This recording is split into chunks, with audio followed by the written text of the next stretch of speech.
Господи, Исусе Христе, Сине Божий, помилуй меня грешного. И Сина, и Святиот Дух. Амин. Возлюбени во Христа Бога, братья и сестры, Христос се роди. Вистина се роди. Христос се роди. Вистина се роди. Христос се роди. Вистина се роди. И ни ја даде радостан овој прекрасен Божичен ден, кој не осамна со дебела снежна покрива, а снегот со својата белина пак не подсети на нешто што е поважно од се. За потребата истата таа белина да ја имат душите наши, очистени од секој грех. Потребата да се живее во свето покајање, кое што води во преображение на душата на човекот. Во истиот овој ден, на почетокот од денешнава беседа, сакам да ве известам дека во вторник за 2 дена ја славиме православната нова година, односно обрезанието на нашиот Господ и Спасител Исус Христос во 8-миот ден после раѓање. И великиот ненадминат пастир, архиерей и богослов на Светата Црква Василий Велики, кападокијски чудотворец. Во тој ден нашата литургиска заедница подготвува новогодишни и божични секако пакетчиња, подароци за нашите дечиња, за децата од нашата литургиска заедница. Верувам дека нема да заборавите да ги донесете.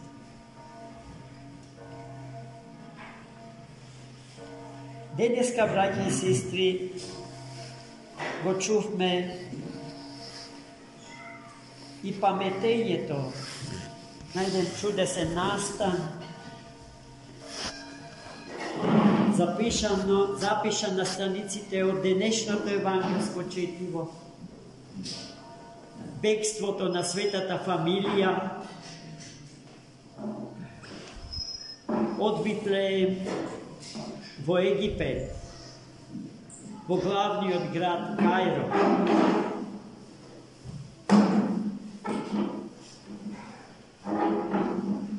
Во евангелското четиво слушнавме за најсветите личности, актери на тој настан, Пресветата Богомајка, светиот праведен Јосиф, обручник, малечкиот Христос и кончето со кој што патувале и го поминувале тој не малечок пат. Но во црковната литература е запишано и преданието дека со нив имало уште една личност за која што Светото Писмо не зборува, а тоа е денеславениот владика Ерусалимски Јаков, братот Господен. И ќе кажеме зошто тоа сведочење на преданието не е неточно, туку безпрекорно точно. Во меѓувреме во Витлеем се случи невидениот геноцид над децата. 14.000 отрочиња од тогаш роденото до 2 годишните беа ликвидирани од острастениот крал на Јудеја. Исплашен дека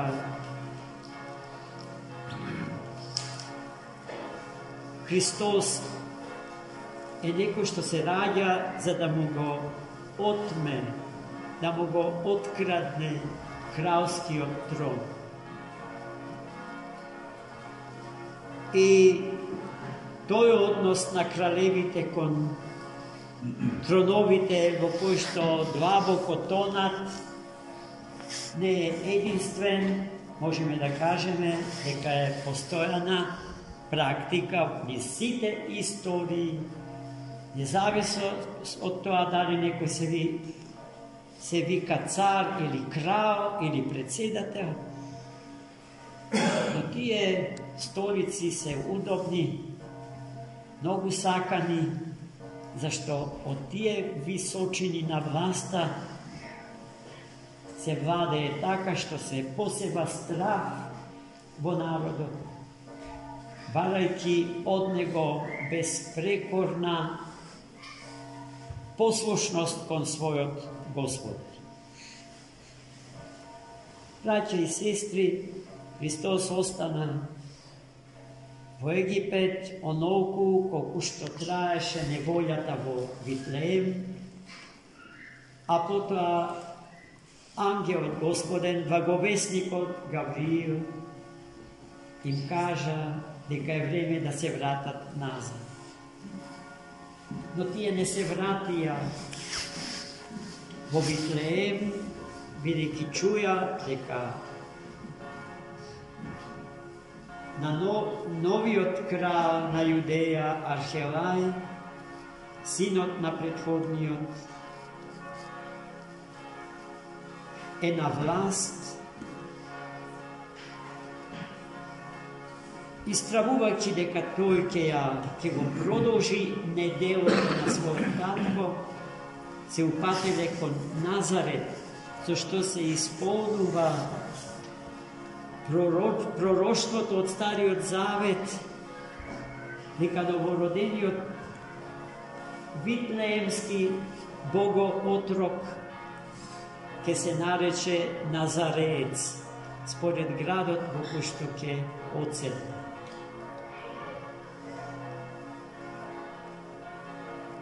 Денес Светата Црква Божја слави неколку имиња кои што се посредно или непосредно врзани за денешниот историски настан. Најпрво да го спомниме светиот праведен Јосиф. Светиот праведен Јосиф во моментот кога се случувал настанот имал нешто повеќе од 80 години. Бил брачен човек и во тој брак родил неколку деца, машки деца. Еден од тие деца е денес славениот Свети Јаков, брат Господен, првиот владика Ерусалимски. А тоа значи првиот владика воопшто после Христос. А светото апостолско преемство во епископската фела на Црквата Божја е нешто што се предава од едно на друго поколение со ракополагање. Па кој епископ и да тргне од себе наназад, преку оно што него го ракоположил, ќе стигне до Свети Јаков, брат Господен, а не до Вартоломеј Цариградски. Да ме разбирате. Кој е прв епископ во православната црква и која помесна црква е прва, попрва и најпрва в однос на сите други поместници. И тука е се кажа. Нема место за дилеми и збунување. Кој бил светиот Јаков, владика, прв владика Ерусалим? Син, рековме, на Јосиф. Зошто се вика брат Господен? Интересно. Зошто се вика брат Господен? Затоа што кога свети Јосиф паднал смртно болен, посакал сиот свој имот да им го подели на своите деца. Правилно и правилно. Но во таа делба тој не сакал да го остави ни детето на Марија, Богородица, чиј закрилник беше тој. Никако нејзин муж, туку вереник, за да ја заштити Богородица мајка од јавноста, бидејќи во тогашниот еврејски свет идејата за монаштвото не постоела. А Богородица мајка уште малечко детенце, живеејќи во женскиот интернат при Ерусалимскиот храм, се заветувала дека нема да стапи во брак за со целиот свој живот да му служи на Бог. Но тоа тогашната еврејска религиозна заедница не можела да го разбере и не го одобрувала. Затоа светиот пророк и првосвештеник Захари, таткото на свети Јован Крстител, смислил добар план. Стариот Јосиф, 80 годишниот Јосиф, да ја прими и да гарантира за неа, како да е маж. Кога разбрале децата на Јосифа дека тој, таткото нивни, сака да остави и дел за Иисуса Христа, се побуниле. Не сакале да чујат, бидејќи не го сметале за свој брат. Само еден од нив, Јаков, рекол дека штом вие не сакате на нашиот љубен собрат Христос да му даде татко ми дел, тогаш јас мојот дел ќе го поделам со Иисус. А тој многу го сакал Христа, Господ. Многу. Од самиот почеток. Затоа тој и тргнал патем од Витлеем до Каја. Откако тоа се случило, сите рекле дека тој му е брат на Господа. Брат Христов, вистински брат Христов е Јаков. Добар пример за сите нас. Добар пример, одличен. Но никој не сака такви примери да памети. Ние паметиме примери кои што ќе посеат образа и раздор меѓу нас, а не љубов и слога, не единство и заедница, туку ноторен индивидуализам, а тој значи кинење, раскинување на заедницата која што се доживува како едно, како цело и неделиво.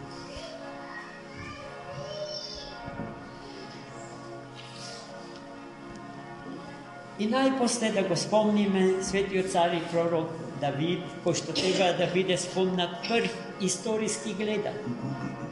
Зошто го оставивме за последен? Зашто и Марија, присно Дева, Богородица, и Јосиф праведен, и Јаков, владиката Ерусалимски, потекнуваат од коленото Давида. Затоа Давида го ставивме после. Но сите ние за него знаеме и неможно е да го заборавиме, доколку имаме редовен литургиски живот, бидејќи без неговите чудесни 150 псалми е незамислив богослужбениот живот на Светата Црква Христа.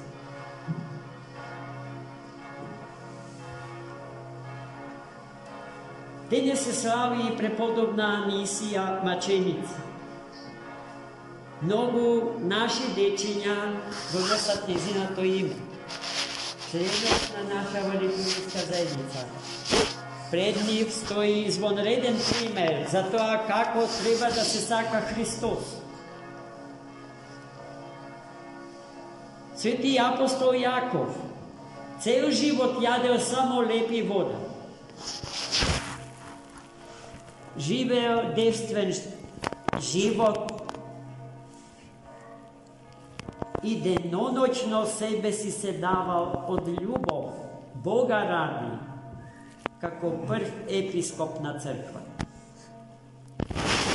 Светата маченица Анисија исто така животот кој го дала од љубов према Христа Господ.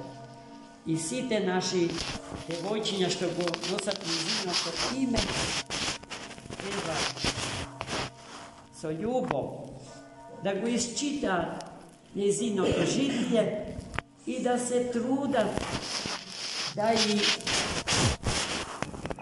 се посветат, односно да ја имаат за пример во својот живот. И најпосле да го спомнам преподобниот отец наш, светиот Гавриел од Лесново, најнов, новопросветен, новоканонизиран светител на Македонската православна црква, со кого што јас имав благослов Божи лично да се познам. Неговиот подвижнички живот беше безпрекорен. Сите што го знаат, можат тоа да го посведочат и ќе го посведочат во денот на великиот и страшен суд. Човек препон со љубов, налик на светиот апостол Јаков, човек кој што во 20 век живееше како најстрогите египетски подвижници. Мислам дека многу ретко јадеше и лед и пиеше вода. Тоа беше неговата храна, а целиот тој беше искаен од молитва и од љубов. Имајќи бескрајно смирение пред Бога, се прифати да стане владика Лесновски. Не затоа што беше кариерист и не затоа што тоа го сакаше.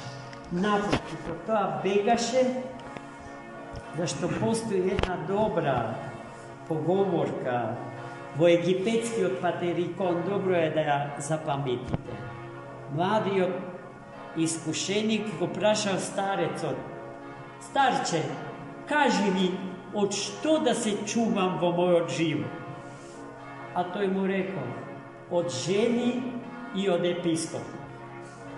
Тоа го знаеше денеславениот преподобен Гавриел Лесновски. Но знаеки дека црквата без епископ не може црква да биде, бидејќи таа е епископоцентрично устроен. Не за владиката да биде власт, туку жива икона на живиот Бог.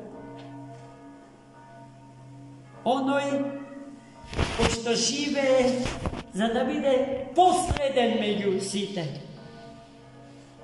Заживејќи како последен меѓу сите, како некој кој што е тука за да им служи на сите, а не да му служат, ќе биде прв таму, за каде што сите живеат. Таков треба да биде секој владика. a ne samo svetиот владика Јерусалимски Јаков, брат Господ. И потоа ќе го познаеме дека е автентичен, дека е вистински православен владик. Таков беше светиот Гавриил Лесниски. При секоја следба со него, само што ќе се прегрнеме како браќа во Христа, ќе ми кажеше: брате Стефане, јас сум вашиот петти брат. Бевме сведоци на неговите чудесни постни и молитвени подвизи. Сега тој е таму каде што е најпотребен за нас. Од таму многу подобро ќе се моли за нас, за нашата црква света, за нашиот свет, маченички, газен и понижуван народ од сите и сите време. Тој, по неговата светост, да се избори за нашето спасение. Амин. Христос се роди. Господи Исусе Христе, Сине Божий, помилуй меня грешного.